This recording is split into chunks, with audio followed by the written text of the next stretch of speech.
naitwa Kamishna Msaidizi Mwandamizi wa Jeshi la Polisi, Msela, kamanda wa polisi mkoa wa Songwe. Napenda kutoa taarifa kwa umma kuhusiana na tukio la kuchomwa nyumba moto. Tukio ambalo limetokea tarehe 22 mwezi wa 10 2025 majira ya saa 7:30 usiku katika kijiji cha Ikumbilo, kata ya Chitete, wilaya ya Ileje, mkoa wetu wa Songwe, ambapo afisa mtendaji wa kata hiyo kwa majina Jackson Jonas Kamendu, mtendaji kata kijiji cha Ikumbilo, aligundua kuchomwa kwa vyumba viwili inayomilikiwa na askari polisi mkaguzi wa polisi ambaye anafahamika kwa jina la Sajigwa Mwajeka. Huyu ni askari polisi kata wa eneo hilo, lakini pia ni askari wetu wa wilaya ya Ileje. Katika vitu vilivyoondoka katika vyumba hivyo kulikuwa na nguo za kiraia, nguo za polisi, sare za jeshi kwa maana hiyo, vyombo kadhaa vya ndani, alikuwa na mahindi kidogo, kitanda na godoro lake na vitu vingine vidogo vidogo. Thamani ya vitu ambavyo vimeteketea na moto huo inakadiriwa kuwa ina thamani ya shilingi milioni 2. Chanzo cha tukio kinachunguzwa, lakini inaonekana vitu vilikusanywa na kuweka kwenye kitanda, nguo na kuchoma kwa sababu zimekutwa njiti za vijeriti katika eneo lile.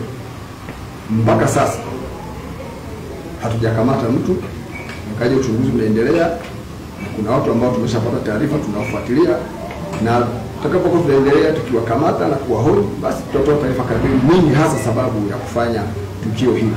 Na tukio hili limefanyika wakati askari huyu akiwa kwenye kutekeleza kazi zake maalum usiku, na kazi alikuwa anazifanya, kwa hiyo hakuwepo nyumbani.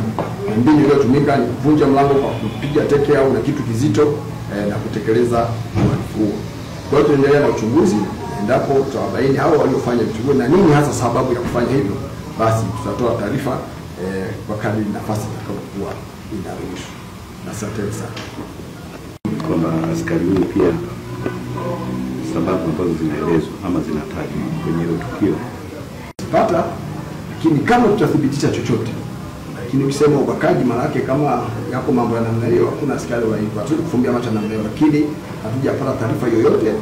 Kwa hiyo askari wetu wa upelelezi wako huko kuchunguza tuone chanzo hasa ni nini. Siwezi kusema sasa hivi kwa sababu bado hatujapata jambo lolote na hatujakamata mtu. Tutakapopata ufumbuzi wa swala hili tutaanza kulifanyia kazi na taarifa kamili haitafichwa, haitasema. Lakini pia swala hili pengine watu wengine wanalichukulia kwa mtazamo mwingine, labda pengine vuguvugu ambalo limetokeza hivi sasa kuelekea uchaguzi mkuu labda pengine linahusishwa na siasa.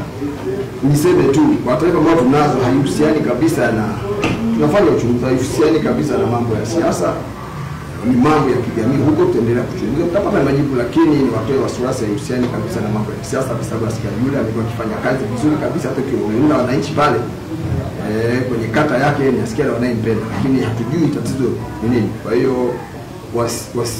wasiwe na hizo taarifa zingine ambazo hatujazipata. Kama itathibitika hivyo basi tutatoa, lakini mpaka sasa hatujapata kundi zinazohusiana na mambo ya kisiasa. Askari ambaye alikuwa akifanya kazi yake vizuri katika kata yake, na hata mashuhuda wanasema hivyo.